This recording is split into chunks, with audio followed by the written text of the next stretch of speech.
Rated A.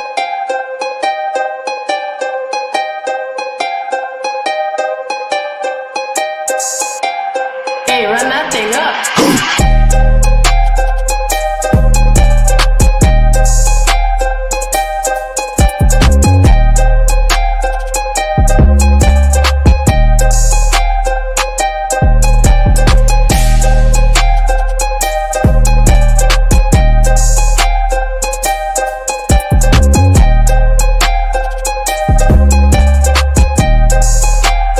Rated A.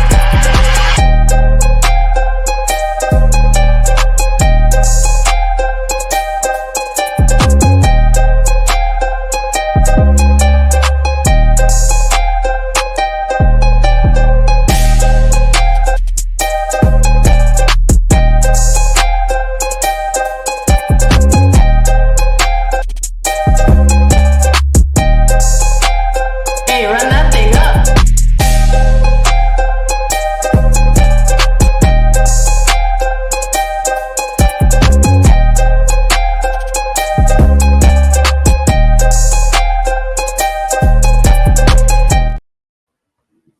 What's good, everybody? Welcome to another episode of the Grade A Show, episode 46. What's good, fellas? What's up? I'm good. How How are y'all y'all? doing, man? How y'all doing? We haven't talked about no basketball since right before the season started, I believe. But we're back, episode 46 It's today. about damn time. I know. We got a lot to talk about. A lot of injuries happening. A lot of 10-0s. Cleveland's the only undefeated team right now, so we're going to talk about them. We're going to talk about our top MVP candidates so far. I know it's still early. We're going to talk about how Embiid's been missing games. Of course, we know it's not been his fault accordingly, but he's going to be coming back next week. We're going to talk about injuries around the league. Giannis and the Bucks are kind of looking a little shaky right now. And, of course, the Cavs. You see the title down below. Are the Cavs the real deal? That's the first thing I want to ask y'all. Well, as of right, They're all Go ahead, Mike. Yeah, go Mike. as of right now, they're the best team in the NBA, but that's to be determined in the future. Like they still don't even have Max Strus back yet, and can we see Mobley, Garland, Mitchell, all those guys staying healthy? That's to be determined. I think Kenny Atkinson was a great hire, but as of right now, I think they got the number one seed. If Jaylen Brown's going to be out for a long period of time and KP doesn't come back soon enough, could they get the number one seed? Yes, I could see it, but can they stay healthy? That's a big question. I think you got a better chance of Brown and KP coming back than Cleveland staying healthy. So they're the best team for right now, but going into the future, I don't know if I'll stay on that train. Yeah, last year, remember Jared Allen got hurt. That was the only issue for real defensively. So they just gotta stay healthy. Ace, where you at with Cleveland right now? He ain't watch. I feel like, honestly, come on, I don't do that. I feel like Cleveland is good. They're hot. This is their best start since the LeBron, Kyrie, Kevin Love era. However, how can I put this? There's always that one team that shocks the world one season. Last year, they were contending. Mike said something about injuries. I feel like it's up to a lot of different teams to fight the injury bug. Boston's caught it already. Philly has it. In New Orleans, a couple of different teams. Steph Curry was out at one point. I also want to give a shout out to the teams in the West doing their things too. I know the title of the show is Beast of the East. It's just this is the only undefeated team. I like that the coach said it too. His magic for success wasn't anything crazy. It was just an extra pass. Knowing where your guys were at and having the confidence knowing that when you make that pass is a good decision. They're making it fun this year. Ball movement, transition defense. They beat some notable teams. My Lakers, Warriors, a couple different teams actually. Yeah, just to take a look at the standings now and then clips. I'll let you give you a little two-piece. So we can check this out. I know the Cleveland's 10-0 right now. Boston's right behind them at 8-2. We got New York at 4-4. Yeah, it's still very early in the season, but it is kind of crazy. Like literally, it's down to only two teams technically over 500. We know New York just won recently and stuff like that, but Yeah, Clips, how you feeling about the Cavs so far? Are they? They are. I mean, they only face, to me personally, the only vulnerable team they really faced, to me, that they beat was Milwaukee, and Milwaukee's still dealing with some injuries. Um, I'm not accounting the Knicks because the Knicks got Cat and they're still trying to figure out their offense this early in the season. Um, they beat teams they were supposed to beat. They were supposed to beat the Lakers. They beat them. They beat the Wizards.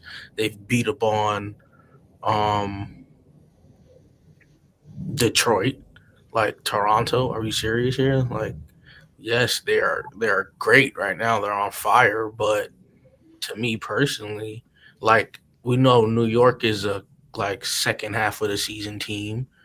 Um, they beat on don't get me wrong. There was up 40 on my Warriors, but I wasn't expecting the Warriors to win that game. Me and Dre had this conversation.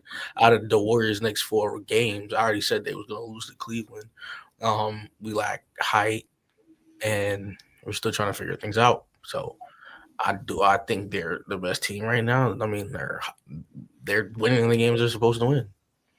I mean, like I said, I'm only giving them credit for the back-to-back Milwaukee win. And that was by 2 points each game.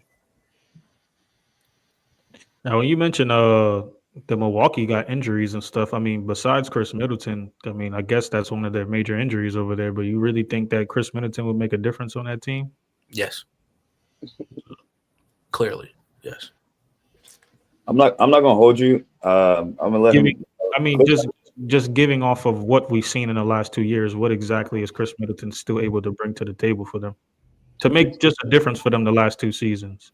He can give 15. I think I was to say he's going to give you 15 points. He's going to play somewhat of defense. Like, yeah, that's what's missing. Like, I'm not gonna hold you though, because you said that you knew they were gonna beat the Warriors. The Warriors is hot this season, so that's the one thing we gotta get to. Yes, they're very hot. That is my team. Me and Dre had this conversation. We went through the schedule. I picked out the games that I already felt we was gonna lose. I told Dre I thought we was gonna lose to Boston, and we beat them. We whooped their ass. Sorry, Face. I apologize. No, there's nothing to apologize for. Speaking about that Boston game, like, I mean, that's not, they didn't whoop their behind, but I understand. I whooped their ass, but excuse me, you know what I'm saying? From a fan standpoint. Nothing but hate for Cleveland, but Man, y'all just got good last year, man. You wasn't no Cleveland fan 3 years ago. Stop it.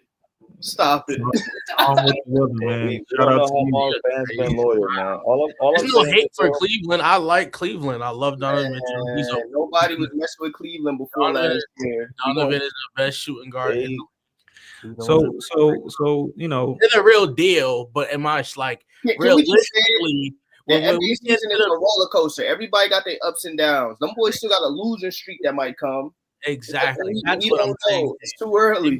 They might hit an injury bug, and then next thing you know, they go from one of the top teams to back to where they like. Well, we don't want the injury part. God forbid. That's what I'm saying. God forbid. But as of right now, fully healthy, they look good. I'm not saying they're not, but was it 2022? Celtics started off like the 9th, 11th seed, and they shot up quick at near the end of the season.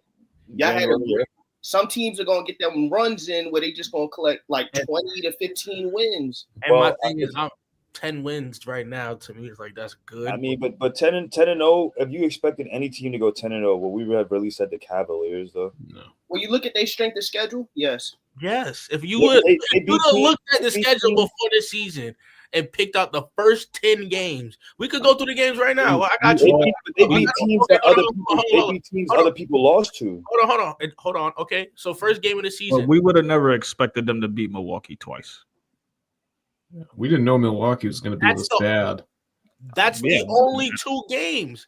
If we are going through what up, y'all? Their schedule, they have more guaranteed wins. Like real. Okay, if let's say they lose to Milwaukee, like looking at the first 10 games, they either go 8-2, 9-1, and it just happened to be right now they're 10-0. If we're What going we off the talking first about? 10 I games, the feel like we first getting too nice, man. Let's get to the real business. What we talking about, if y'all? we're looking at the first 10 You see games, it down below. We're asking if the Cavs are the real deal. Because look, Yes. first game was Raptors, second game was Pistons, third game was Wizards, Pistons ain't too bad hold on. this year. Keep going. Wizards. Then we had the Wizards, then Knicks, the Knicks, Lakers, then Magic, Orlando, then back-to-back Milwaukee. Milwaukee, and then the Pels, and then Golden State. So let me again. Let me bring it back. So we would have never expected them to beat Milwaukee twice before the season started. Yeah. Now, That's the only thing, but they still. My thing is, And if they're I 8 think and Paulo 2, didn't play that Orlando always- game. if they're 8 and 2, you telling me you're still thinking they're the real deal? Yes. So they have 4 wins against the West right now. You're saying correct? Yes, I believe so. I'll fact check Because- it. because LA, no. they got 3 wins. 3 wins. Right. Well, the East is 13 and 30 against the West right now, They and have 3 wins. without what that means without Cleveland, they would be 10 and 27. So that's the only reason why I'm putting them as the real deal. I'd probably put OKC as the best team, seeing they're out in the West, because the East is not matched up well against them. But seeing they got those 3 wins, I think that's a big reason why you got to put them as the top team right now. Can But we look not who have- they beat in the West. They beat Go ahead, Lakers, Pels. They beat Lakers, Pels, and Warriors. Those are bottom teams of the West. Technically, like from Not last, the- not- based on not last this season, year. Warriors. based The on Warriors last are- season, those is bottom. Like But we're talking about this season though. And this But season, at the beginning of the season, right? But by the end of the season, I'm not seeing Pels as a top 5. I'm not seeing Lakers as top 5. I'm not seeing the Warriors as so top those. 5. If we're looking at Yeah, the so schedule wait, go ahead, pre-season, Clip. we're thinking, oh, okay, the cat like. We're thinking based off last season, looking like before the season started, right? If we picked up this, if we're looking at the schedule, you can tell me though, out of those first 10 games, they're gonna win 8 or 9 of those. Those are like guaranteed. They would split 1-1 in Milwaukee. They would, and then they're gonna beat like the other teams they would win against. Technically, I just want to make sure, from what I'm assuming, the real deal is based on what they've done this season, and based on this season, the Warriors are one of the better teams in the West to start off the season. So I'm giving them credit for that, especially coming off the game before where they did beat Boston in an impressive win. Orlando, I hear your point with Orlando because I don't think Paulo was out before that game with the oblique injury. Most people expected them to beat the Lakers, but not the way they did. Detroit's been in a lot of their games. I don't think Detroit got blown out. Detroit's better this year than they were last year. Washington, I'm not gonna poo-poo on that. Toronto, that first game, I think Scotty didn't play the first game. I agree with you on that. But He played. He just wasn't too good. And I'm glad you mentioned that, because one of the things that no one really mentioned is, yes, we know some of those games in the first 10 wasn't up to the elite standard, but their defense has been elite this season, as well as their offense. Well, let me not use the word elite, but their defense has been great as well as the offense. And last year, their defense was great last year as well, with a potential DPOY in Evan Mobley. I think now with the new coach in place, it had kind of opened up the offense more. And you see it shown because now Garland's starting to flourish how we expected him to flourish when Donovan Mitchell got there. Mobley's starting to be more dominant, which is what everyone was expecting. So to the question, I think they are the real deal. Am I going to put the biggest hoorah around them? Not yet, because it's still early in the season, but based on what we see so far, yeah, I'll give them that. yeah, I would like to see them. It's still early. I like to see them against more lengthy bigs. Wish Paulo was there. I'd like to see them match up against Boston. Of course, we know Porzingis ain't going to be back till next year, but I would like to see that with Jared Allen and the Mobley matchup and stuff like that. So, I mean, real quick, I didn't get to hear everyone. What would you guys say based on the 10 game? I think I've heard Clips and Dre mention theirs, but out of the 10 games they won, which one do you guys think is the most impressive one they had? Golden State last night. Might think it's the Golden State game.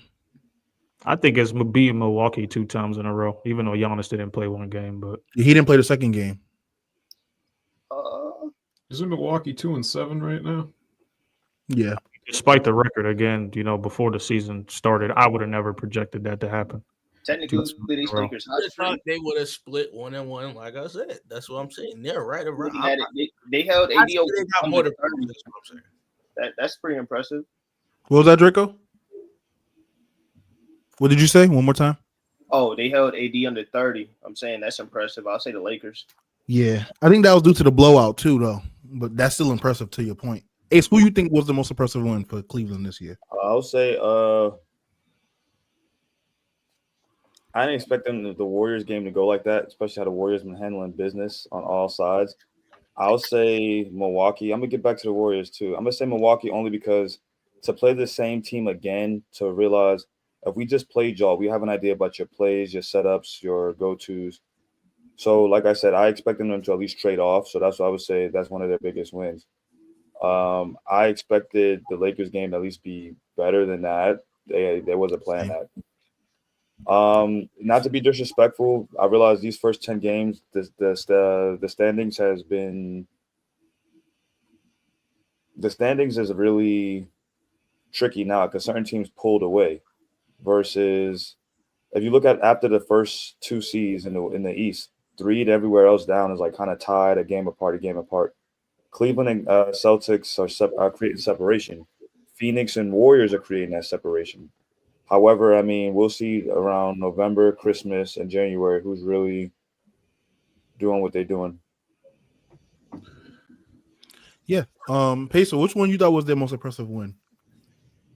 I say the beating Milwaukee twice. The same thing that Ace kind of clipped on and stuff like that. Even though Giannis was out one of those games, it was still, good. You still got Dame Lillard, of course, Brook Lopez, and Bobby Portis and stuff like that over there. But that's kind of what I wanted to get into next. Because we talked. I heard you guys mention Chris Middleton. I think he helps a little bit offensively, but their real issue is not offense; it's their defense. They don't have no one that.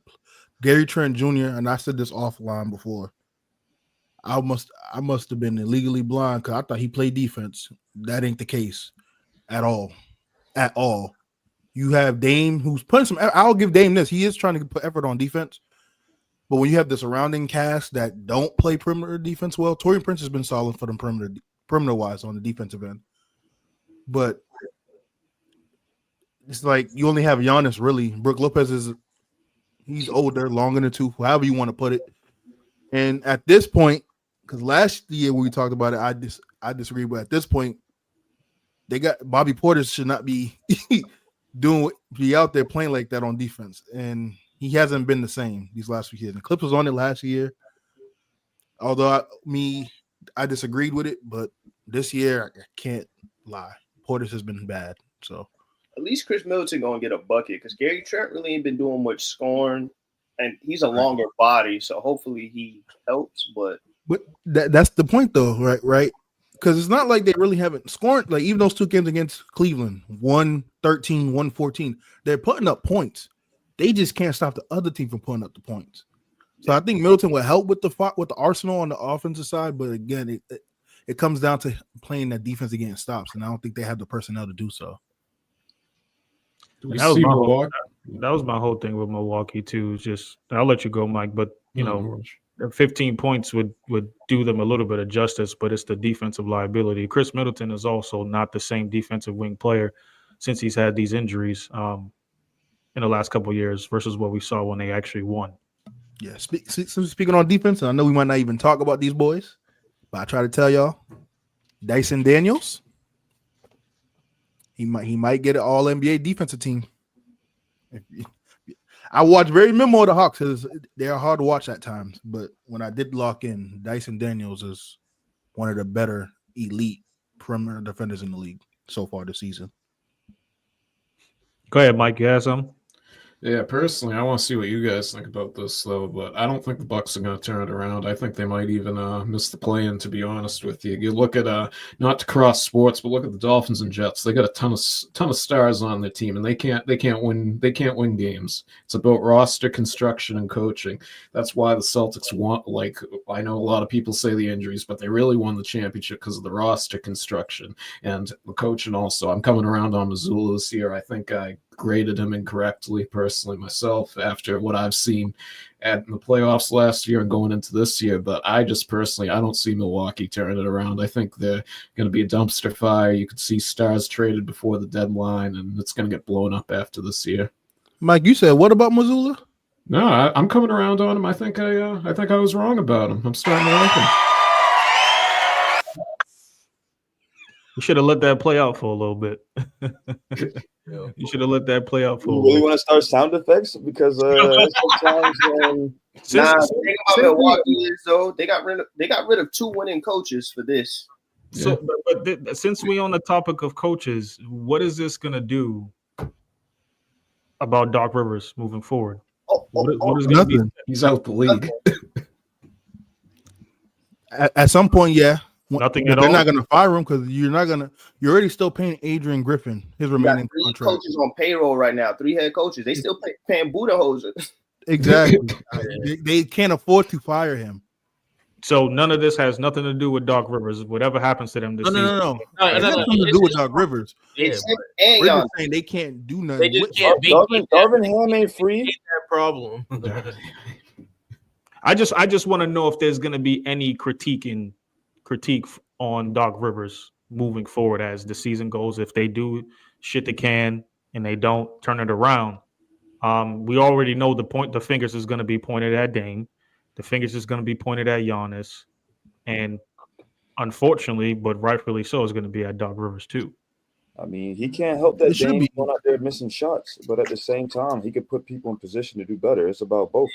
Listen, it's Milwaukee though. They should be grateful they got a chip in the last couple of years. We'll see them in number 40, 50. That's it. That's it. I told you. I said it. I said, yo, they gonna be that team that win the chip and it's over. Like it ain't. But a lot happened between the year they won it to now.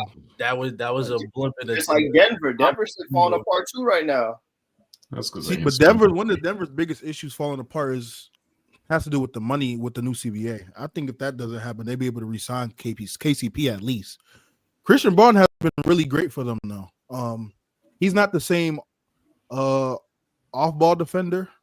I might be mixing up off-ball, on-ball defender as KCP, but he's better than one of the other ones. I have to double check that. But he's been really solid. He's been stepping it up. Milwaukee though, yeah, they're already giving Doc blame, and like Ace said, he has to put players in position to succeed. He's not doing that. That's one of the bigger issues. And everyone knows Doc is supposed to be known as a defensive-minded coach. And we're seeing that's not the case. Real quick, before we get into the next thing, I just want to thank everybody for tuning in, watching the channel.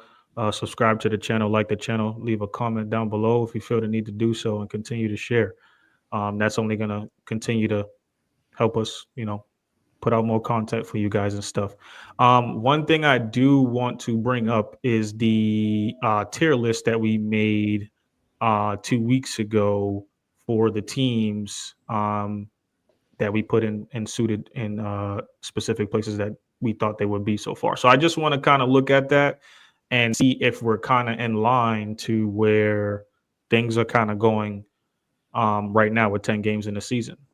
So elite, we had the Knicks, the Celtics, the Nuggets, Minnesota, and OKC.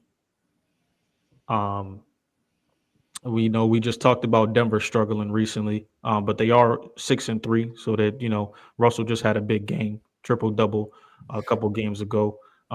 They're starting to, they're dealing with some injuries, but they're starting to, I guess, pick it up a notch. But they're, the schedule hasn't been in their favor too much. The Knicks right now, I believe, is 4-4 in the East.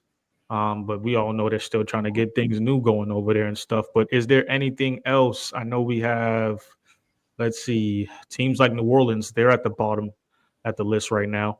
We need to, my fault, please. So we need to give good respect to the Cavaliers and the Warriors because they've been looking really elite this season. Phoenix as well. Phoenix is what, 8-1. Hornets. Yeah, they're at the top of the West at 8-1. We had the Hornets trash, and they actually been looking pretty decent so far. The thing about the Magic, shout out to Parsley. Magic and Pels have like injuries, key injuries, so I can't really fault them for that. Yeah, Orlando's kind of staying afloat still without Paulo because I mean they still have France. I think Carter Jr. still dealing with a foot or a knee injury he had recently. But yeah, Oh, Philadelphia needs to go to the bottom. Trash. They Trash. got I to agree. too, though. I mean, you have a star who volunteered to not play back to back and everything like that. But still ain't her played. last podcast, we decided that injuries, we gotta next man up, and I believe that was the culture we began to adopt on this show. Am I wrong? Oh, you're right. All right, cool.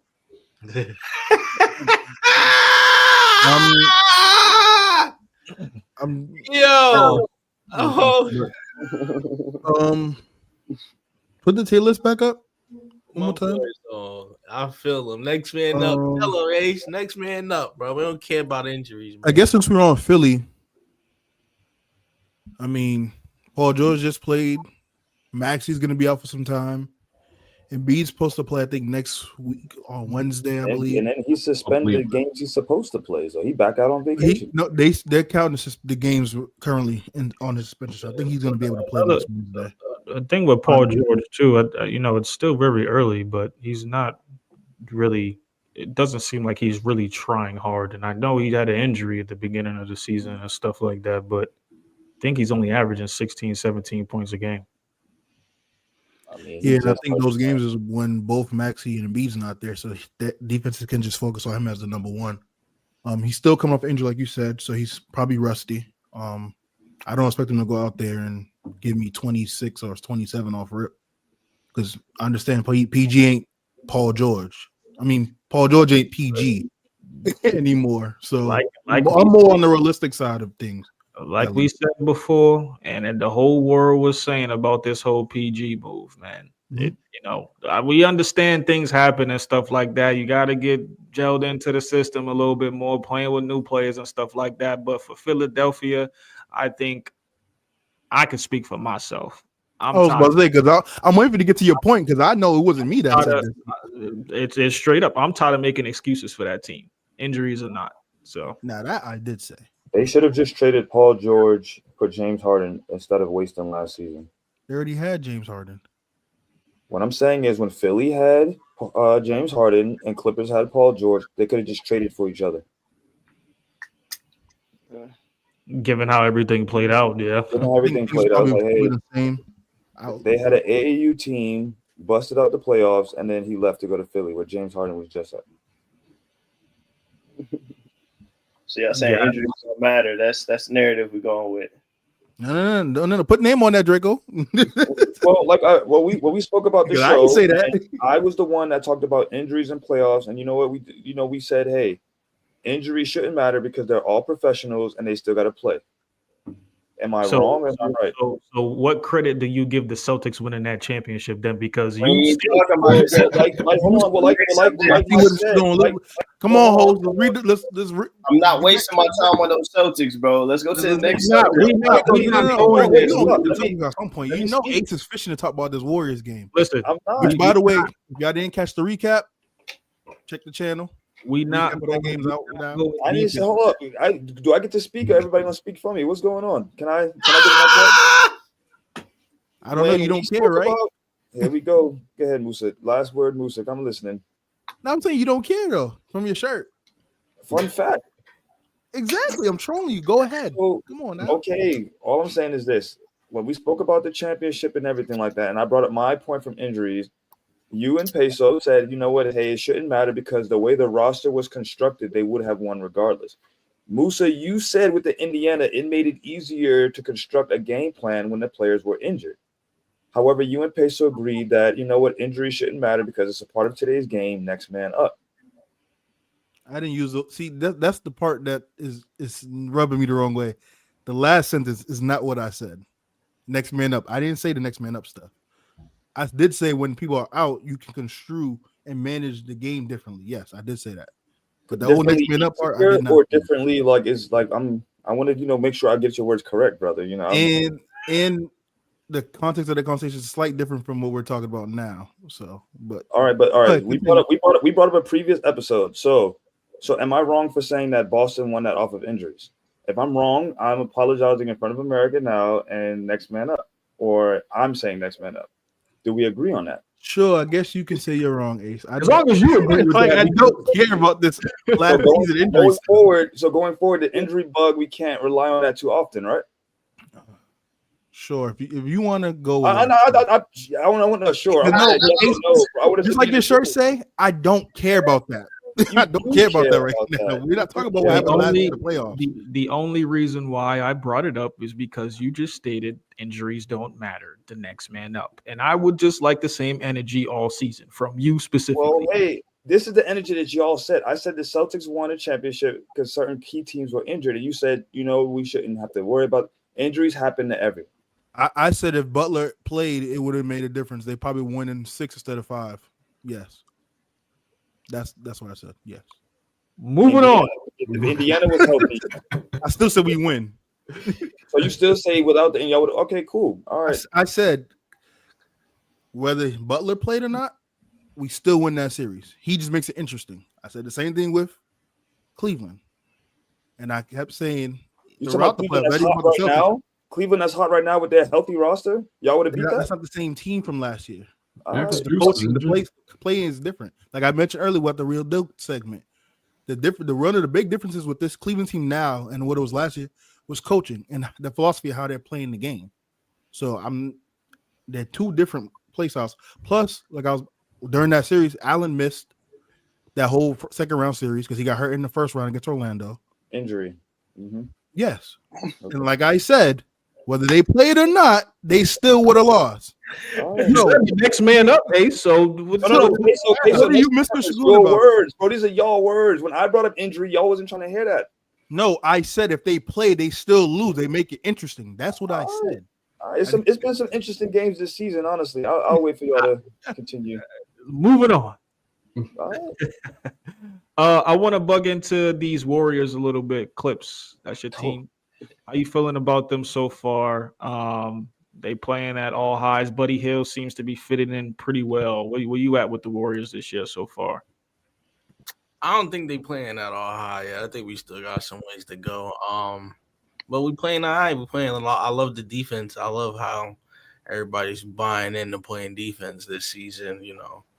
I like how Buddy Hield is fitting. I didn't think he was gonna fit in like this, but I don't like this Martis Clips. I call it Cat. Come on. Say what Buddy doing, man. What Buddy doing? They're playing all right. This Martis is BS. I'm like, is it not good enough for you? I know that. Like, I just know, like, don't get me wrong. Like, I remember the 2022 chip when Golden State won that, right? So I remember how, like, that reminded me of, like, you know how Aaron Rodgers in football, he would, like, you run the table. Like, that's what they did that year. So I'm trying to see if that's what it's going to look like this year. But for that to happen, certain things have to play out. So I'm saying it's a little too early, but they are hooping right now. I like it the way they look. I think at best they probably just need one more missing piece, and that's it. So what would you add to that Golden State team if you had something to add? You don't have to give me a specific player, but a position that you think they may need to take them to the next step in the playoffs.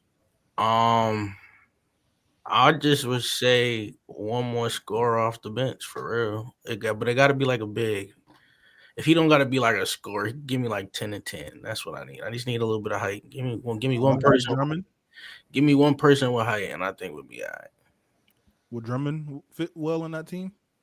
He sort of. He can get you 10 and 10. Sort of, but we need a like. And you do need a size because that's going to be the big issue you guys face in the West. Yeah, but can Drummond he sustain the whole season? That's my thing. So, with y'all play style, it's possible because he can play like how Bogut played. Because honestly, Bogut wasn't like extremely mobile on the perimeter and stuff. He was rim protector. He was 7 foot. Can I say, Drummond 6'11", 7 foot. Yeah. Go ahead, Jago. I'm happy they ain't paid Klay Thompson, bro. He ain't deserve that money. That's a fact, but I was gonna get to that. We were talking about Simmons real quick. The way Buddy Hield balling right now. But no one would have expected that from Buddy, though. But I'm saying he got a little more in his bag to actually flow and what they wanted Klay to do. Klay didn't. He got a little bit more handle than Klay. Like Klay didn't. Clay didn't take into the fact we need you off the bench so we have off the bench scoring. You could just take over and do what you want. Buddy is taking advantage of the offense.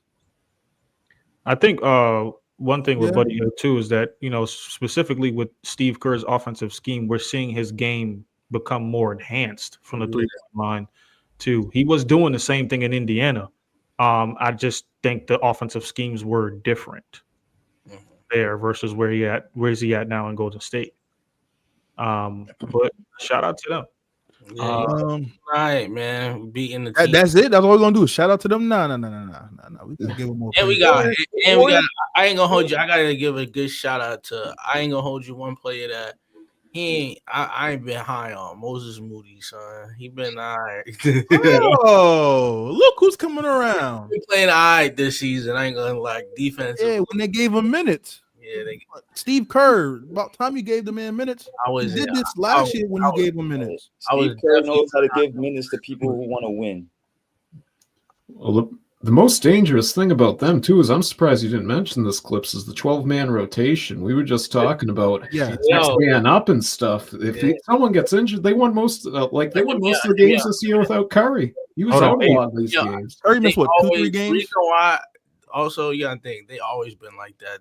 The strength in numbers, I think they should have like kept that. Like they should have never stopped that when they got their stars. They just got top heavy, and But yeah, we balling right now. We keep this up. I think by the end of the season we finish like 5th, 4th. Probably, you know what I mean? I expect some team to move. You think they're a top seed in the West? I did. Hell yeah, you damn right. Nah. The real Clips is coming out. Now all this bullshit I've been hearing. It's funny. I didn't hear this from you when we was predicting. You talk about playing. I have to feel out how the season go. Like I looked at some of the schedule before the season, so I'm like, okay, it's still very early, and that's what I'm saying. So I had 2 ways this was gonna go, and I'm surprised it's going like everybody's bonding on defense. Gary Payton Jr. is actually playing minutes. Like Wiggins trying to play too. He plays minutes. Trying to play. Hurt a lot. And that's the other thing. And my dude, Waters. Hodge didn't even play against Boston either. Waters the third. He could. So one thing I do want to give credit to the Warriors is that they're off to a hot start, and I think it's gonna work in their favor as the season progresses, as long as they stay healthy, and as long as they keep the momentum going. Shout out to Draymond, because now he's scoring. He's scoring at an efficient clip. I'm not, and everybody, because you could look how you want to look, but he going 2 for 3 from the 3. He giving us 10 to 12 points. He shot better from 3. My boy said 2 for 3 in the small sample size. You a funny guy, Clips. But when you're going 2 for 3, man. Look, think about it. If you're going 2 for 3, he's going 5 for 7 or 5 for 8, right? And he has 14 points, 5 assists, 6 assists. That's the Draymond that was. Go ahead. I'm about to look. I want to see how he cracked double digits this year. When he was like, dang. He looks like PJ Tucker out there, bro. I want to say scoring. I was like, hold on, let me see how many times he got 10. But shout out to Draymond. He's doing all the things he always been doing. When I talk about hot starts, the Lakers, also another team I want to talk about, was off to a hot start to begin the season, but kind of things been turning around a little bit. AD's balling out of his mind. LeBron's balling out of his mind. I think AD's right now first in projection for MVP. He's leading the league in scoring. D'Lo is struggling right now. So, Ace, your team's up next, brother. Where you at with the Lakers so far? First off, very hot start. That's what we like to see. However, they dropped the ball against the Cavs, the Pistons, Suns again. Them trading off with the Suns is what I expected. That's good. I like how JJ Redick is keeping them accountable. It's times where he's called LeBron out. It doesn't happen often. He's like, yo, just shoot the ball. He said that D'Lo was going back to his old habits. But, I mean, this is what we projecting him. We project him to be mediocre, but that's not what we're willing to settle for. Bronny, go to the G League, get some practice. That way you get some minutes. Shout out Bronny. I'm not shouting out Bronny. He ain't doing that. Oh, you got to shout out Bronny, bro. Shout out Bronny. But when he comes back, then we're gonna show like what we can really do. Connect has been playing good. Westside Connect. AD is definitely my leading candidate for MVP, but LeBron's still been going out there against the Memphis Grizzlies, 37 points, or was it 39? 39, 6 for 11 from three. Let's talk about it. Yeah, they lost. He had 11 versus Phoenix though. He hasn't been on the. He's been inconsistent scoring wise. Yeah, it's been inconsistent, but I mean, hey, one game they won, one game they didn't win. So hopefully they turn this around and get back and get the ball rolling. Maybe Russell could catch up to what Reeves is trying to do, and we go from there. I know who has been consistent scoring. Who? Top 5. But no, the Lakers. Who's been consistent in scoring? I don't want. We gonna get to them at some point. So no, you can't drop a comment like that and leave it. The Lakers been up and down. Here we go. AD's been playing out of his mind. Added on to what he did last season, leading league in scoring. I know he's playing on that bum ankle and foot that he had. There's been reported that he's been dealing with it from last year at the end of the last season. So continue to be the warrior that he is. Is he your top MVP candidate right now or no? He's in my top 2. It's between him and Tatum. Is he the top? Is who you got? I would give the edge to Tatum because they have the better winning record. So he's 6th in the betting market right now. By the way, Davis. Tatum, not Davis. Tatum's Davis, 3rd, I believe. Yeah. I would give the edge to Tatum because they're winning. Tatum's 3rd. How the rest of you guys feeling about the Lakers, specifically like JJ Redick? I kind of want to chime in on. Mike, you can go first. Yeah, I think the hot start was fool's gold, as we like to say on this show. I like that he did hold D'Lo accountable. I did like that. I don't need his antics at the podium the other day. I know they pulled the clip off social media, but someone answered him or asked him, "What did you do about D'Lo?" And then what did you say to him? Or he's like, "I just handled it," or something like that. And walked off. We don't need that. It's just like dropping the F-bomb in the middle or in the off season. It's just unneeded. We know you care. Like just keep it even. But I think the Lakers, they'll probably be a play-in team. We'll see if AD stays healthy. I think they'll definitely make the play-in and probably the playoffs. But as I said before a couple weeks ago, God forbid a couple injuries happen, they could be a lottery pick team. Clips, Draco, y'all got anything on the Lakers this year so far? If Cam Reddish remembers how to play basketball, they're a playoff team. He just started getting in the rotation recently too. He like he's getting comfortable again. Because remember, Cam Reddish used to be a bucket back not in the NBA, but he was known. Them stars know Cam Reddish's name. So he got sabotaged early. So and then if Christian Woods come back and get a little scoring, they just need some scoring off the bench. That's their biggest issue. Clips, you got anything on the Lakers? Nah, I mean, I really didn't expect much from them. So is it fair that they're running the offense through AD though? They're doing a lot of off. Is it fair that we judge all these teams off of the start they have in 10 games? Because if we're saying we got to wait to see how the Cavs play out, can't we give other teams the same respect to be like, let's see how they play out? I mean, yeah, but that's the point of the panel. That's why we come on here week to week to judge, not judge unfairly, but critique fairly on the teams and the games that has been played so far. So in 10 games, we got to give it for what we see it to be. I still think the Lakers are going to make the playoffs. They just got to, stay healthy and and clean up some of the things they have on offense and defense. Defense has been looking pretty solid. They do need to go get a big. I would love what AD's doing, and I think if they can have what they're doing now on offense with AD at the 4, it'll just be more better in spacing wise. LeBron's gonna be Bron. You got to just manage him. You do need that consistent, legit third scorer, and I think Reeves can be that over D'Lo because I think D'Lo's just not as consistent. But I've been saying they should have got rid of D'Lo a long time ago, and that's not because he's trash. I just don't think he fits what they're trying to do there and what they need at a consistent rate. So. It's been burning me. I want to ask y'all how y'all feel about y'all Celtics. They won a championship. Do you like the start that they're on right now? Championship's over. I mean, the championship was last year, but how do you feel about their start? We're talking about the start to this season. Um,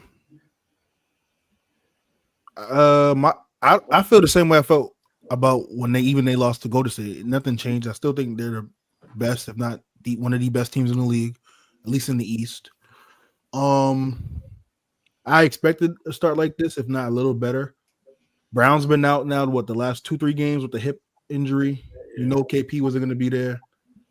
Derek White is doing things I expected. Although I love that Missoula's having to be more aggressive offensively. He's been one of the best pull-up shooters in the league since last season, and he kind of trickled that into this season. Missoula? Yes, pull-up shooters. Yes, he has been one of the better pull-up shooters in the league. Missoula has been one of the better pull-up shooters? No, Derek White. Derek White. My bad if I said Missoula. I meant to say I love that he's having to be more aggressive. They do gotta clean up some things though. Some of the games, at least recent games we've seen without JB, certain times I need Tatum just to be more selective on certain shots. I think it was probably the 30-second mark, I believe. I know it's under 45, under the minute in the fourth. One of those shots he had on that left wing. I didn't like that shot selection, but other than that, I don't have much else to say about the Celtics, really. I know. Yeah, just to chime in a bit, the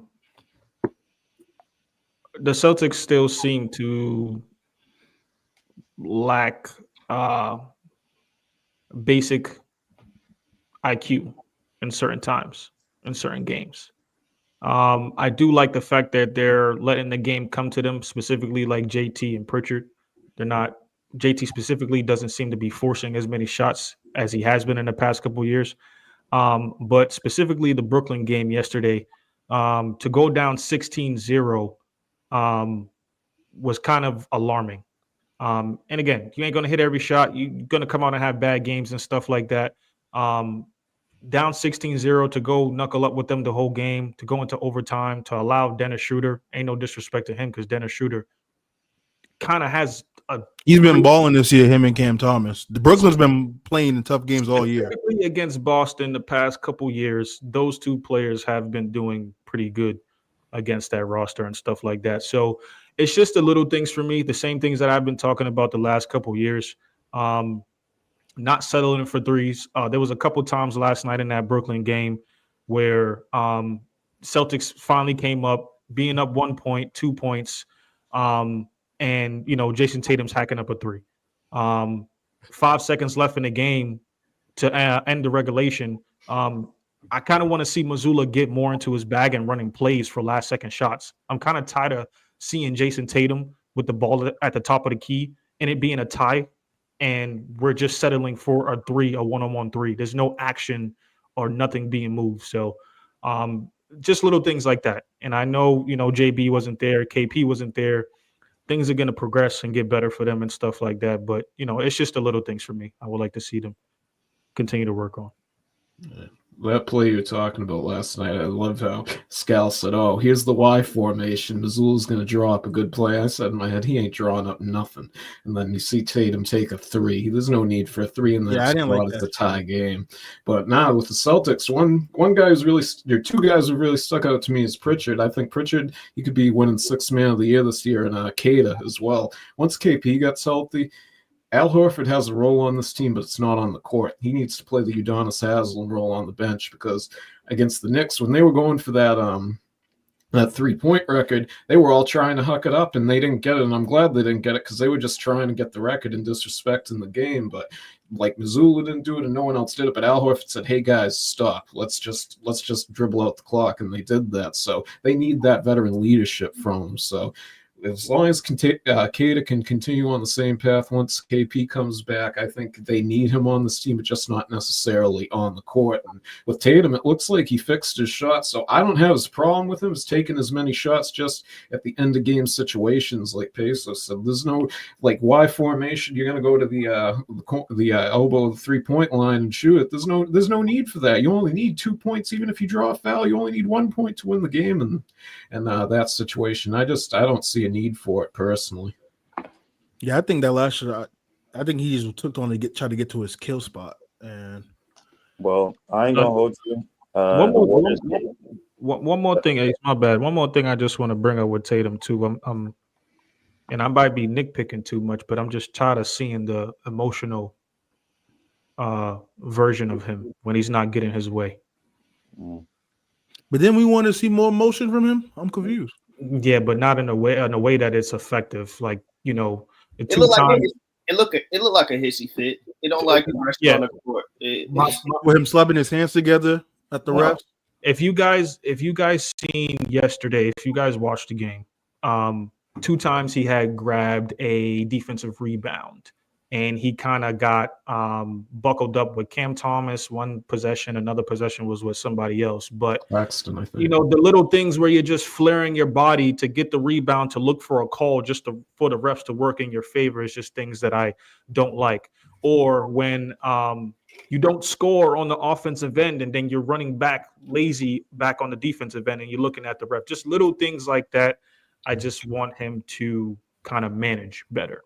I understand it's I in know the all moment of players the do that. game and it's I definitely- emotions and it's hype and stuff like that. And you know, it's not only Tatum. There's a lot of players in the league that does that. But just for me, for that being my team, and for him specifically being the best player on that team and one of the leaders, then I just would like to see that less.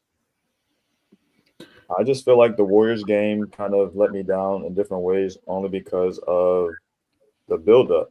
Part of the buildup was that, oh, Steve Kerr is going to regret this. Oh, he needs to. He didn't come out there really showing like, hey, this is why you needed to play me. I expected in every revenge game we've seen, from Harden going back to OKC, LeBron going back to Cleveland, But Kobe, that, things like that. that's the unfortunate part, is that the media hypes all this stuff up, and then when we don't see it, it's kind of like. But I don't even want to say the media hyped it up. I mean, even as an individual, you don't feel like he was upset? If you felt like it was a star who should have been playing, this is the coach who shouldn't play me, where's your competitive mindset to be like, oh, let me show him? Then when we break down the game, if we want to talk about, I always get on the fact of, oh, you say the roster he has. If KP and Brown ain't there, this is the part to show, you know what, I can do this without them. Let me show you why I deserve MVP. I feel like that stretch is important to be like, you know what, I can still – I mean, do it. Did you want him to go get 50? Yes.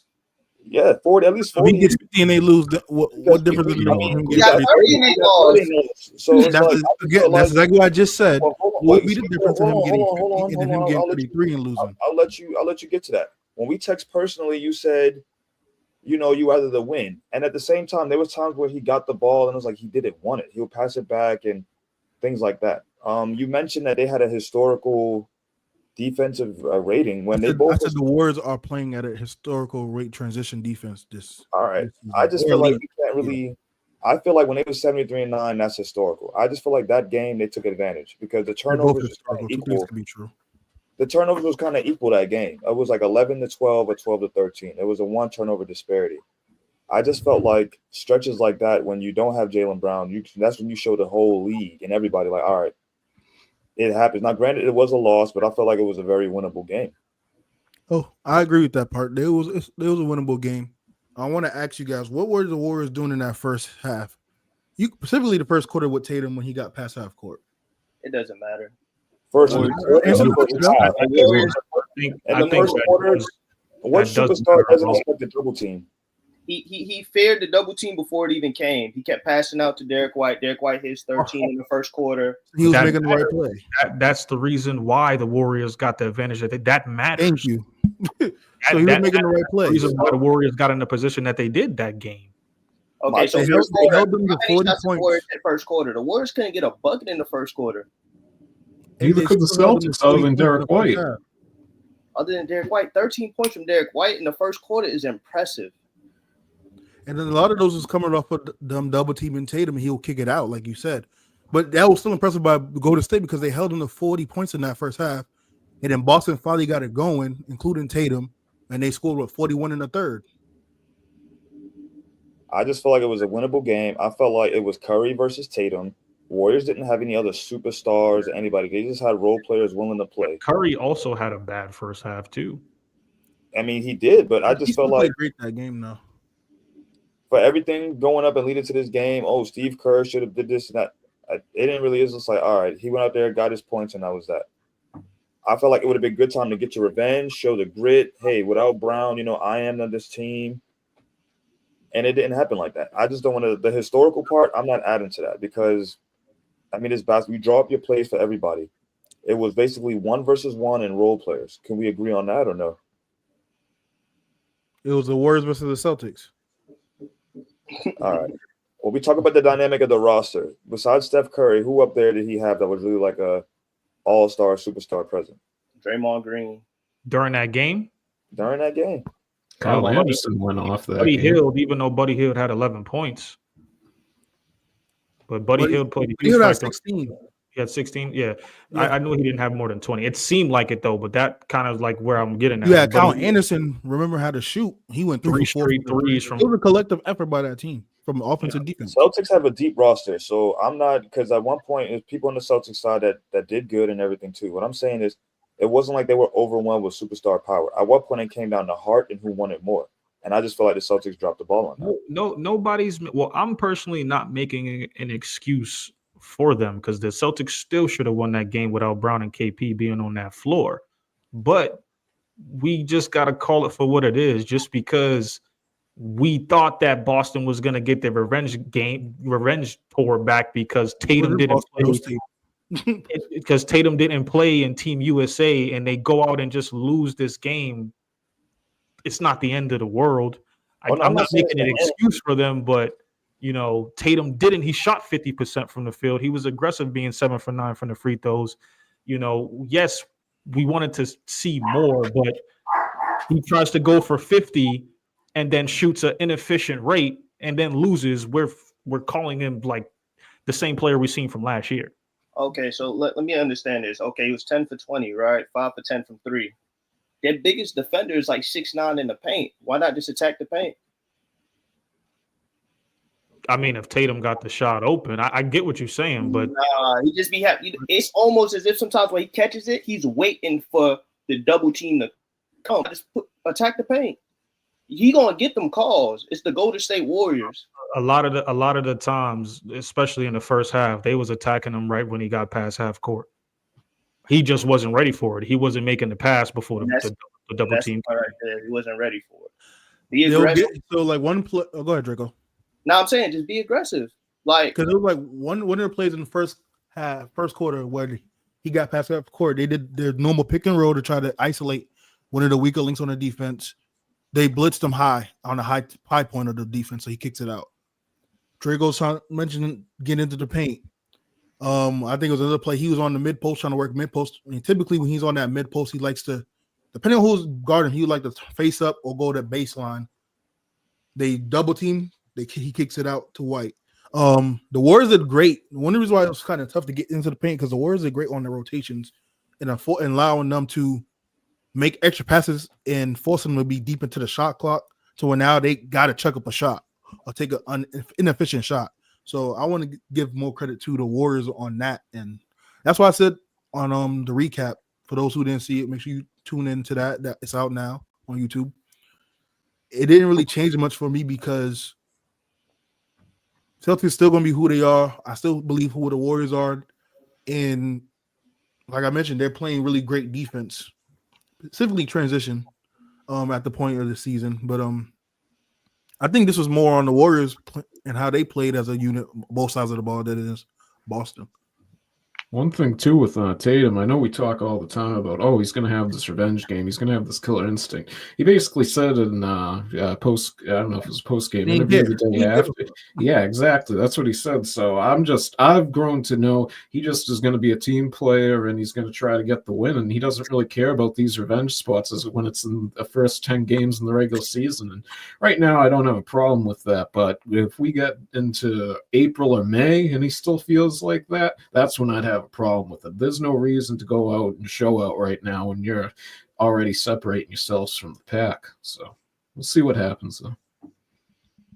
Man, he waiting for his little big brother to come back, boy. Just said he waiting for Jaylen Brown, the MVP. He waiting for the MVP to come back, right? Has Brown been playing well so far before the injury? Hey, I don't know. They're a different team with him on the court though, because look at last night. They're a different team with him. KP, whoever. You shouldn't be going to OT against the Nets. That shouldn't be happening. I know that Fernando's the new coach. He's creating a nice physical culture there. Like they were bullying the Celtics in that first quarter yesterday, but you should not be going OT with that team, even without Brown. I will say the Nets have been playing tough this season though, and I feel like Boston do play low to their talent level a lot of times during the regular season. But that's what the Celtics with any team lower than them for the past couple of years. We see the difference. The way they came out with the Warriors was nowhere near compared to how they came out against Brooklyn. You could just tell. But moving on, I want to make some early MVP predictions. We know AD's number 1. I think Jason Tatum's right there at number 2 right now. So if you guys had an MVP vote right now, who would it be? You want me to go over the list of them? Yeah. So the favorite right now is SGA at plus 275, Luka Doncic at plus 350, Tatum at plus 500, Jokic plus 550, Anthony Edwards 9-1, Anthony Davis 14-1, and I'm gonna cut it off there. Next we got KD at 20-1 and Giannis at 28-1. But then once we get down the list after that, starts to get guys that would have to come out later in the year. So, but that's the way the betting market recognizes it right now. So, Mike, since you already brought up the betting favorites, what will be your early MVP pick? Based on the numbers, I would go with Jokic, but I've heard multiple voters say this in interviews that they can't give it to him this year because of the voter fatigue. So that's why I'd stay away from him. And I'm really mad I didn't get this bet. I missed it a day because they lowered AD down. And that's so nasty because he's playing better this year. Yeah. If he comes out and averages like 29, 17, and 12, he's like, are you telling me he still can't get the award? The man almost had a 20-20-20. Yeah. They did it to Braun. Oh, the man had almost a 20-20-20 on efficient levels. That sucks. I think there's no debate. He's the best player in the league. But Draco, if you had an MVP role, who would you have so far right now? SGA. Thank you. I felt like it was stolen from him last year almost, because let's be real, nobody expected that team to be that great last year. He led a young team to a winning record, and they won it again this year. Let's talk about it. He's so far. I mean, this year. I agree from last year, but so far this year, his statistics is not the same. When he has statistics, he didn't win it. Statistics don't matter. No, I know. I'm just saying this year he's only averaging about 27 points a game. The way they did it last year, statistics seem like they don't matter too much, right? I'm asking you. I know this narrative, but we all know that MVP stuff. To me, statistics matter because Kobe was supposed to get a couple, but it depends on what criteria they're going off this year. Well, my man was averaging 30, and he had the first seed and everything. His first seed didn't matter, and that's crazy. That's all good though. Another thing this year too which is new, is I don't want to accuse the voters of anything, but before the voters were allowed to bet on the MVP market and who was going to get the MVP, and this year is the first year they can't. So they might try to swerve the public and say someone else to get the number higher on another one to get that kickback that they've got previously. I don't want to accuse them of anything, but this is the first year where they're not allowed to bet on it. Just like last year, though, they said if you watch top 5, the way they was putting down Tatum for him not to be able to win a chip. So when he did win, it's like, oh, now we can't vote for him for Finals MVP. We already talked too much junk about him. So you make a good point right there. Yeah. Clips, I guess you're on the same boat with SGA right now so far. Yes. If it's not SGA, then, go ahead, Clips. SGA, then I'll say Tatum, I guess, because he got the stats and they're the second in the East. But at this point, Tatum got to have a triple-double season just to get MVP, the way they treating him. I'm surprised Donovan's not high up there. He's 5th. Oh, well then give it to Donovan since we're doing it like that. But I want Shea. That's what I'm voting for. Musa, go ahead. Oh, I thought you were going to know that. I thought Ace was next. Yeah, Ace a minute. He quiet. Let him know. I mean, I got AD, but most times we see MVPs sometimes MVPs is on the best team. Sometimes it's on a team where they're valuable. Like if you take them away, the team ain't doing too good. AD's leading in points. He's been there. He's been healthy-ish. I haven't really missed a lot of games like that. That's just my pick on that. All I said was I feel like this stretch of games where JB isn't there, that's when Tatum could really boost his, not saying like stat pad, but that's when he improves his stock. Like, I'm still doing that for my team without my co-star and other star and the Justice League, things like that. SGA is doing good, but I mean, they don't go off of just points all the time. They want, I guess, a more well-rounded type of scoring. So They like to look into the wins. Anthony Davis is my he's my MVP. Donovan Mitchell has games where he's still like they win, but it ain't like overwhelmingly his point. Let me ask you this, Ace. You think if AD stays healthy, keeps up these numbers, and they're like a play-in seed, you think AD still has a chance to win MVP? I feel like he still has a chance, but then it's going to come down to those key matchups. All right, we said we don't like revenge games, but they beat the Kings. They beat a team where Sabonis is always beating him. His matchups against Wemby, who's been trash. We got to get to that. His matchups against Joker, his matchups against Gobert, his matchups against every team, but I feel like certain key teams would be it. If he could keep this up as far as rebounds and defense, his rebounds could be better. He's in the top 10. He's not top 5. However, that's just a style of play. I personally feel like he keeps this up. He's in the top 2 conversation, and I don't think he'll be number 2. Musa? Real quick, you asked him if they were in the play-in. Well, his numbers, if they were in the play-in, no, he's not gonna get the MVP. Because I think the lowest seed that I can remember getting was Russ. I think he was 6, and that's because he averaged a triple-double. Now, if he's having his numbers like this, and he's probably top 4, top 5, I think he probably will get the MVP, and rightfully so. Who I have right now, I'm torn between him and Tatum, but like I said earlier, I will go Tatum because I heard last year the narrative with the team, him averaging 27, and we had Shea averaging 30. Even though the year before that, Tatum had 30. So now we look at so far this season, Tatum second in scoring behind AD. He's averaging 7.5 rebounds with 5 assists, and they're second in the East. So they're winning. His numbers is similar to last year, and he upped the scoring to 30.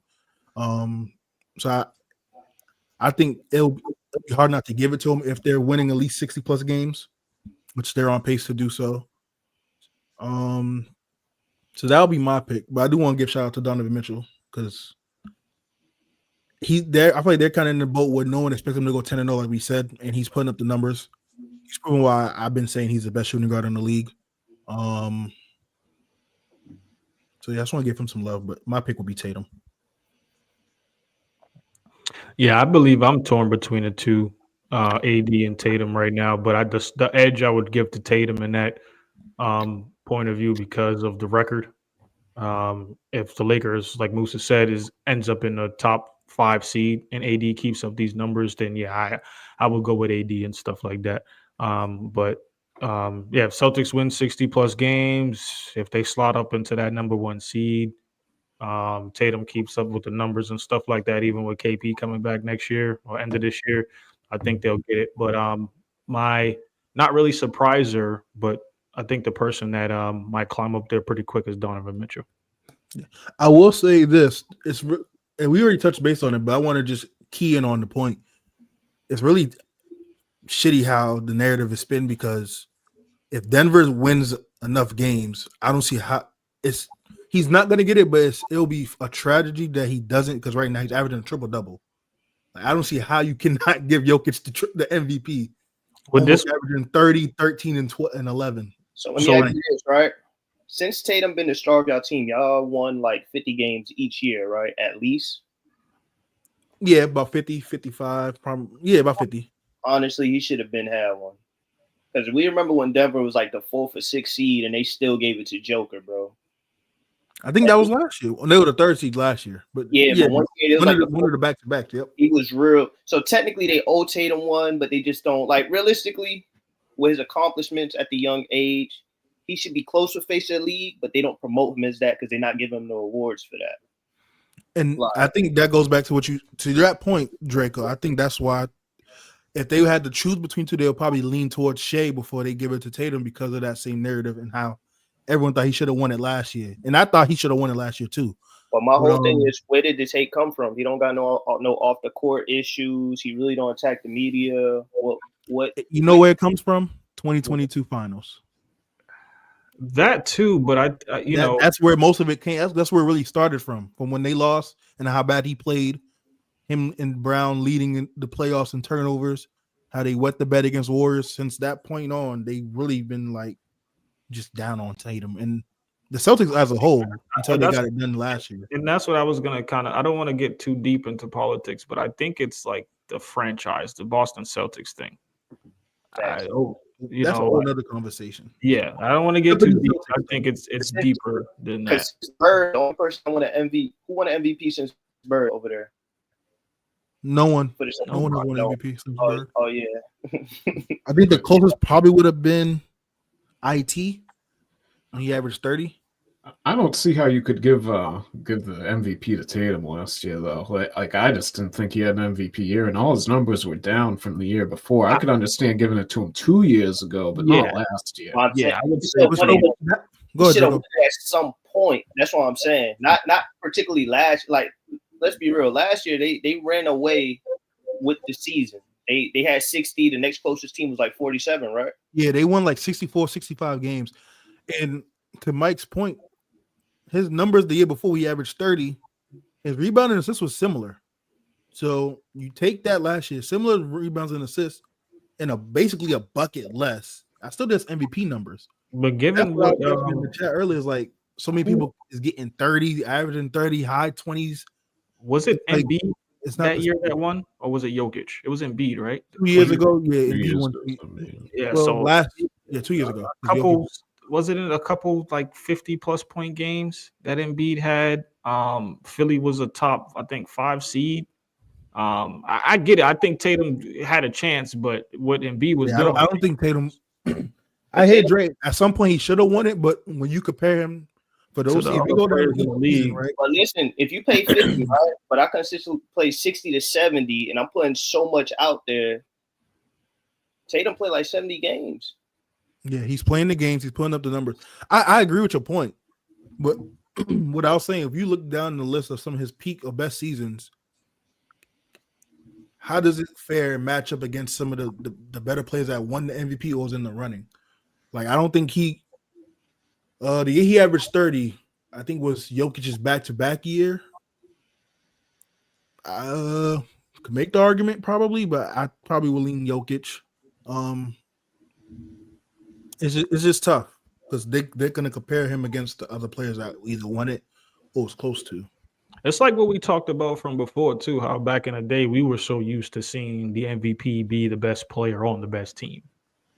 But it's just not the time that we're in no more. And it's hard. Like, I get it. I would love to see JT get an MVP, but it's so hard when you got the Lukas, the Shea now, and the Jokic's and stuff like that. And even Giannis in Milwaukee been trashed the way they've been the past couple years. He's still putting up better statistics and stuff. So it's kind of hard. So is Shea still over Tatum in top 5?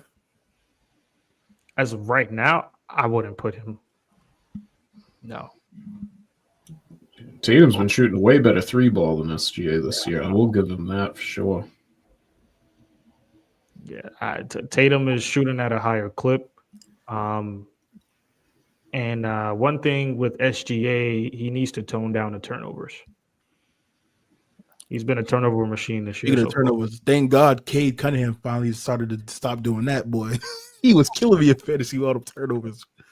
And Shea's only averaging about 26, 27 right now, but it's still early. It's still very early. That's it, y'all. We appreciate y'all for being here. Hold on. I got a quick question for y'all. I thought we had one more topic. Wait, hold on. Go ahead, Clips. Hold on. So we're talking about Shea's turnovers. I guess the show's not over. Oh, now we got more to talk about. See, I just want to I remember couple seasons ago, right? Tatum had a lot of turnovers, but he's still playing pretty well. He was averaging probably like 20. Why do we always do this? Because I just don't understand how we're like. How do we big up one person? Like, yeah, Shay's doing it right now, but we literally was just bigging Tatum up when he was doing it a couple years ago. Who? To be fair, this point is strictly the Pacers because I didn't bring up the turnovers. I'm trying to remember when I did bring that up. Because Brown was a more turnover machine than Tatum in the past couple years. So I don't remember bigging up Tatum for doing what he does and still being a turnover machine. You guys could all correct me if I'm wrong. I've been one of the Ace left. I was trying to ask him the question. I was going to ask the panel question. I've been one of the biggest people on this panel to critique the hell out of Jason Tatum. Okay, now that'll be Mike. That was just last year. I was never like that before last year, bro. That's just I was down on him last year. At the end of the day, Clips, I call it for what it is so far right now, especially because I got SGA on fantasy. He's been a turnover machine so far. I think 2 games ago he had 8. I never seen him have 8 turnovers. Still got the dub. Did he get the dub that game? I don't even know what game it was. Actually, no, let me look that up because I think they actually I think that was the game they lost. Did they beat Denver? Yeah. No, they didn't. No, That was the game that they lost to Denver. OKC. That was Mr. OKC. Came in right and now. helped save the day. We had a good reaction video to that game that y'all need to check out too. For sure. But real quick, I wish Ace would. Yeah, the 8 turnovers came against Denver. My bad. I wish Ace stayed for this. I wanted to ask him this question too. So a few months back, me Clips, we was having a conversation with Fam or whatever, and I brought up the question, current moment. So we don't have to look at this season, but current moment, who would you rather have? And I guess you could bring up adding as a third option because they both basically third or fourth. Well, Bill's a third option for sure, but it fluctuates with White. Who would you rather have right now, Derek White or Bradley Beal? So I want to ask you guys, who would you rather have right now, not peak past seasons like currently as we stand today? Who would you rather have, Derek White or Bradley Beal? Because I thought that was actually a good conversation. Yeah, I want me to go first. We just had this conversation. You got your answer. You can go first. Sure. It don't matter. I think Derek White is a better defender. I think he's a better team player. I think he's a better role player. I think he's a better player off the ball. And I think we're gonna let them go first before we even chime in. I know we had this debate. I think the biggest thing is the biggest difference is defensive presence. But yeah, defensive presence, off the ball presence. And I think he's a better shooter right now than him. Could we say Derek White get better quality shots than Bradley Beal? At this point, before Bradley Beal was in that harder role, he was an offense. This is the first year he's actually playing in an offensive role. They still getting comfortable with it, but I'm sorry, I'm not taking Derek White over Bradley Beal right now. It's almost the same thing with Derek White because Derek White didn't have a big offensive role like he does now in San Antonio, even though he just got into the league and stuff like that. I get what you're saying. How many games Bradley Beal missed last year? A lot. 30, 40, 50. 30? I'm gonna look it up. He did play last year too. Bradley Beal biggest thing is health. His biggest thing is health. Yeah. But go ahead, Mike. Derek White. I'm not even going to waste my time comparing the two. I think it's hands down Derek White. It depends on what you're needing on your team. Like to me personally, like so right now, who's the better player? Who would you rather have? I should rephrase it. On my team, who I'm just taking in general. So when we had this conversation off camera clips, we was talking about who's the better player right now, right? Yeah, I think if I'm correct. So who's the better player right now, White or Bradley Beal? I'm taking Bradley Beal. Yeah, like let me ask you guys. Because one thing, to Peso's point, Derek White's a better team player. He's a better like defender. Yes, I don't but, even like, agree with the team player part, but yeah. their role, like it depends on what role I'm trying to service. So let me ask But you they're this. both currently with let me Brown out, they're both currently a third option. let me So ask who- y'all. Wait. What do you mean? Who's the second option on Boston? right now after Tatum. I mean, even with Brown What? in, he would be the third option. Okay. Let me Go ahead. let me ask y'all this: who can fit in more systems around the league? And this is what I get to the team player part and how I think that White could have more production on any team in the NBA more than Before we answer the call, I was going to ask. But that ties into him playing defense because everybody's Is gonna the want gap? That's the difference for me. That's the difference for me. Wait. So Derek White is a third option. When is Derek White a third option? I didn't say I don't This season. agree. I don't agree with that if the whole team's healthy. Right now, with healthy, Brown no, he's not a third being option. out, No, it would be yeah. KP. But based on, I guess I'm saying right now, because right now, even though Brown missed the last few games, so his aggressiveness has been a little bit more up. But when started this season, he's been the third option. Okay. So the question I was going to ask is the gap bigger? Because I think the gap is bigger on the defensive side of the ball right now. Again, we're talking about right now, not peak, not overall career. Right now, huge. I think the defensive gap is bigger between the two than it is on the offensive side of the ball. Yeah, that's When different. you look at Bradley Beal's career, right? If you're a coach, the amount of production he had to do, would you really tell him to play defense? Career wise, I mean, yeah, but you would have never told him to play defense because once he really got comfortable, Wall was out. He got to shoot 30 a game. But this is the he played 53 games last year, so yeah. And then Frank Vogel ain't I don't think he really draw up real offensive schemes. He's a defensive-minded coach. But then look at Nurkic back there. Is Nurkic really? Would you play aggressively if you know you can blow past? You got Nurkic as your back line. But see, and I don't want to get into this because you mentioned career because he had Marcin Gortat. So what are we doing? Okay, and Marcin Gortat, right? Then who does what on offense? No. I'll take Marcin Gortat over thing. But wait, you said Marcin Gortat is not a defender? He's not a rim protector like Nurkic, and they're both not rim protectors or great defenders. Why would I be aggressive defensively if I don't got no back line? I feel like that's a cop out though. Not really. So you're not gonna be aggressive because you don't got no back line. Yeah, so if you blow past me, I know that guy is not reliable. You're gonna get a foul or a bucket, especially with size matchups. Bradley, but I think we got to be more honed in onto the perimeter defense when we're talking about guard play in these two as well. But, I mean, you can go rim protector too because Derek White's a better rim protector. He's one of the best rim protectors I understand that NBA shoots more threes now, but still in the game of basketball, you'd rather certain players shoot the three than go to the paint. How old is Derek White? 30. How old is we're talking about now, fellas. We're talking about now. Who would you rather have? How old is Derek White right now? The only reason why people are picking Bradley Beal is because of the name. I don't think Bradley Beal's better at anything at all than Derek White. He's a better all-around player in every aspect than Bradley Beal. The checks don't match up, man. The checks don't match up to that. But it does when half of that matters on the defensive side of the ball. I mean, how old is Y'all Bradley disagree Beal that right it's a now? gap.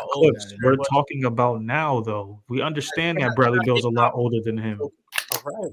So you would rather have Bradley Beal? Why? Derek White is 30. Check how old Bill is. I said depending on I can't choose between two people, and I don't know. Bradley Beal's 31. So who's the better player in your opinion, Clips? Me personally, even if he don't play defense, that's what I got 4 other people on the court for. I'm gonna take Bradley Beal because at the end of the day, I've seen Bradley Beal carry teams.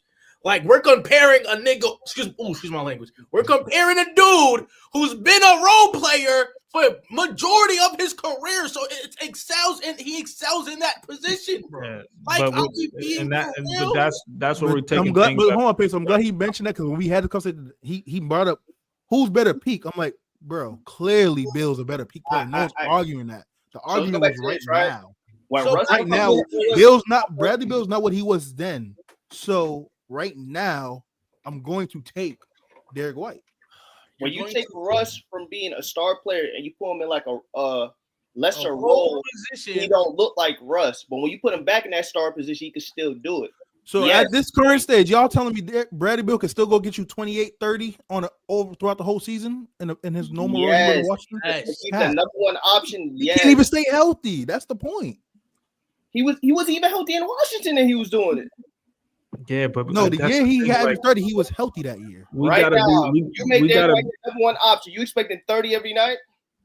We gotta be specific. That's not my point. We gotta be specific. No, I already conceded that point. Bro, which again, I'm gonna go back to the main part of the question. Right now, we're comparing two different type of players and being like, who's better when they're the same player right now. What are we talking about? That was the point. We're talking about how he was back then. We know what he was back then. No one's arguing that. Okay, right now, Phoenix to me is learning a whole new offensive scheme they got going on with a new coach. Boston got the same scheme from last year almost. I'm glad you brought that up. So let me ask: if you swap them, you plug in Derek White on that Phoenix team, and you put Bill on Boston, who looks better? Bill. They're going to take a lot of open shots. Great. Derek White takes a lot of open shots. Go look at it. So imagine him getting open shots on Phoenix next to KD and Booker. No. Let me ask you this. If you got Bradley Beal out there, great, we have to put him around all them great players. Derek White man is the one that conquers every team. Of course, if you can throw a role player anywhere, bro. That's the whole point. Like it's cool to have a person you can just literally throw anywhere. That's cool. But I'm taking the player that I know can stand out.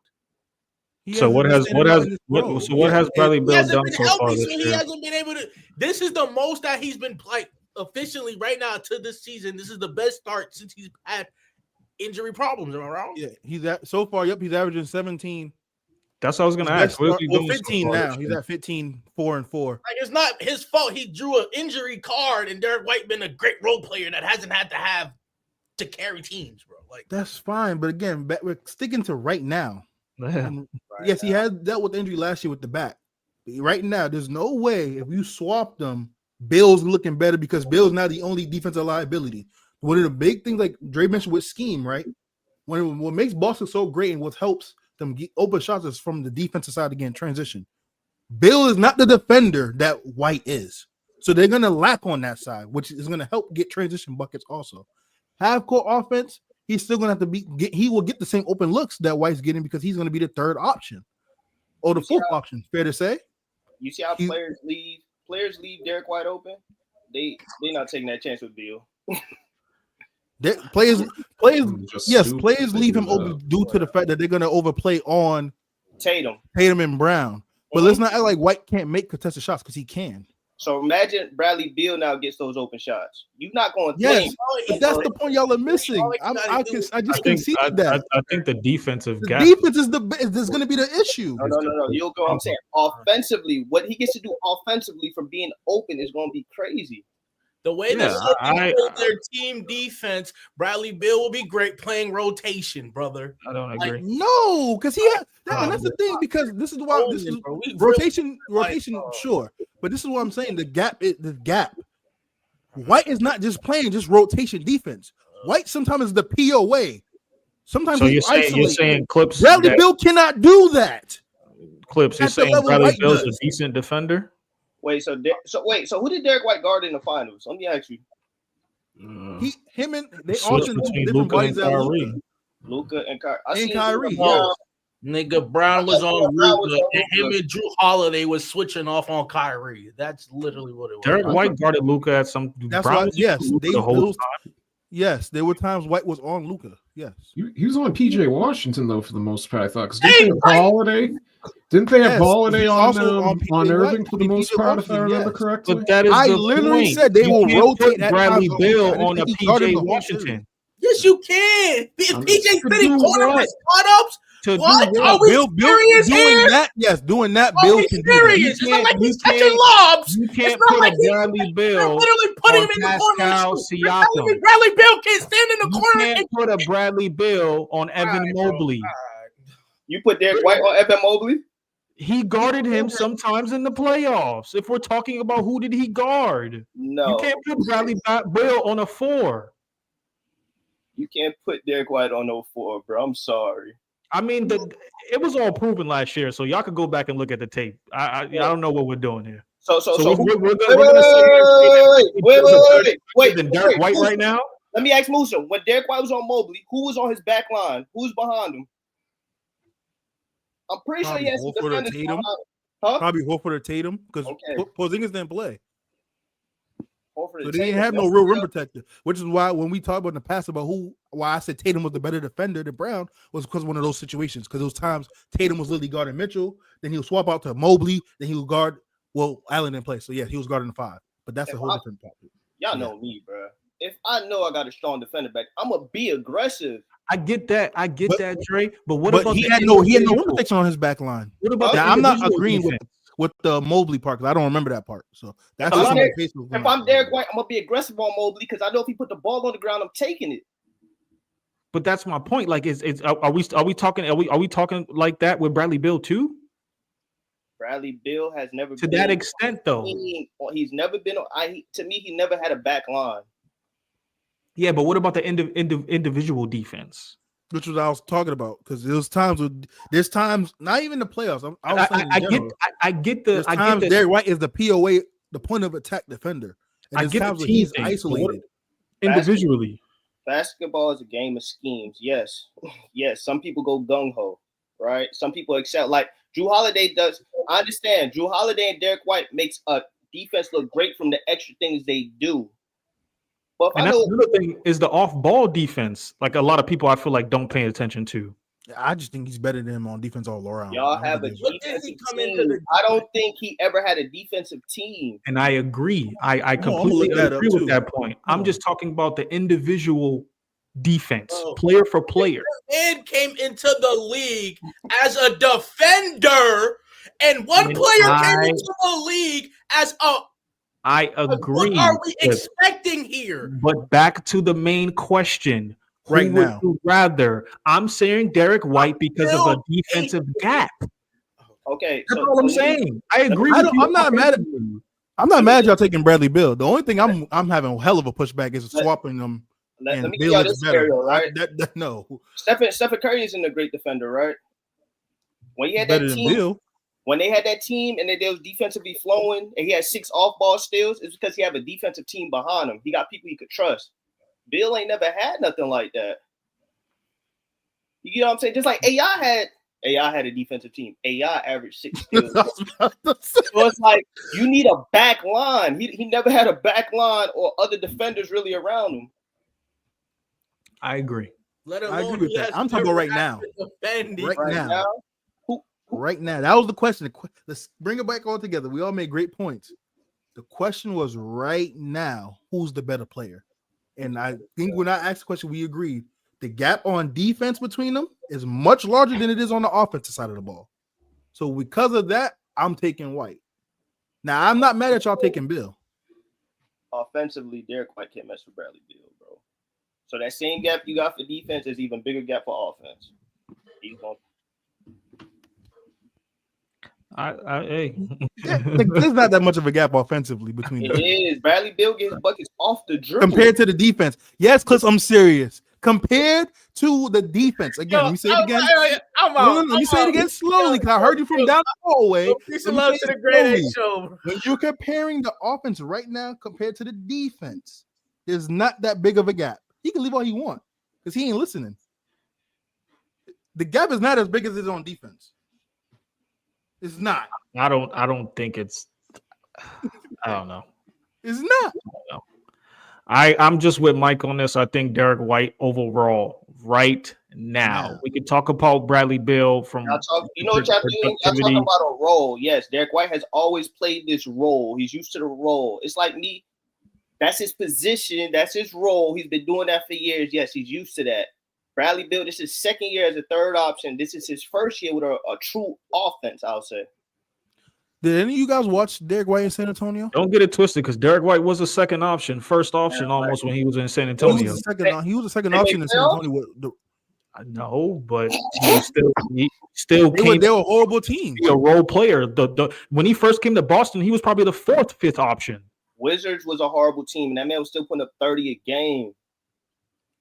Yes. Again, we could. Yeah, I agree. Bradley Beal overall, no one disputed that part. Is a But way better player than Derek White. That they both came into the league, and one had their roles are different. Yes, I'm not. Let me make sure I clear that up. Yes, Bill came in to be the second option, to be a second scorer, groomed to that with John Wall.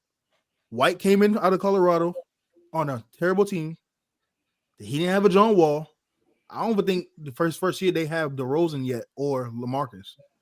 So he was a second or first option probably. They were terrible. Yes, so no one's arguing that. He didn't put up the numbers. Let's also remember the year that Bill averaged 30, he was in his prime. So it took him time, and he became a number one option.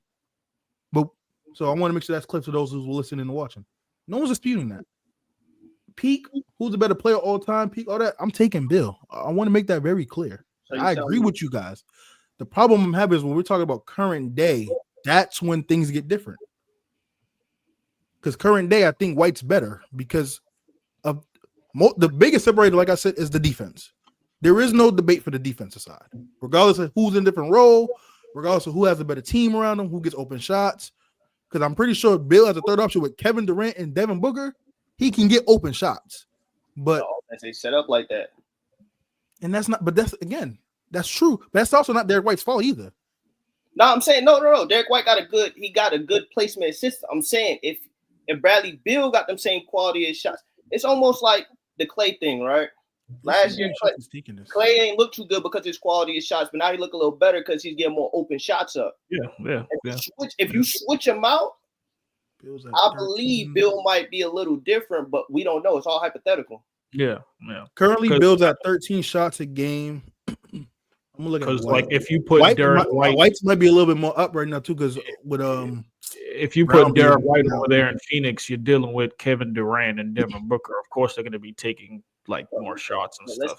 I agree. And their defense would be better because now you got two legit perimeter defenders with him and Grayson Allen. Y'all actually look for people that backdoor and stuff like that. In Phoenix, they were just playing one-on-one ball last year. I'm gonna give it to you. You go one-on-one. I give it to you. You go one-on-one. It's not really no flow there. That's what turns into the scheme, the offensive and defensive scheme, coaching and stuff like that too. Which, to your point, having a good team and a back end and stuff like. I agree. So, I agree. Now, the field goal attempts is only a shot difference between the two. The field goal attempts right now is only a shot difference. One's at 13, one's at 14. Yeah, Derek White probably got the upper hand right now. Yeah, he's averaging almost 20. Yeah. Well, let me double check because they just played last night, so I'll double check that. Yeah. Wow, today was a show, fellas. Yeah, he's averaging 19, 4, and 4 on 47% from the field. Today, 14 shots.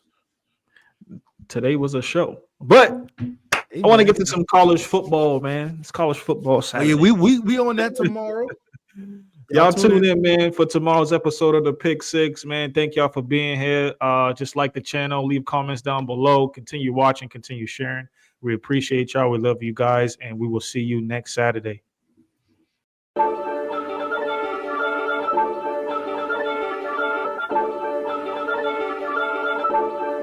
Brady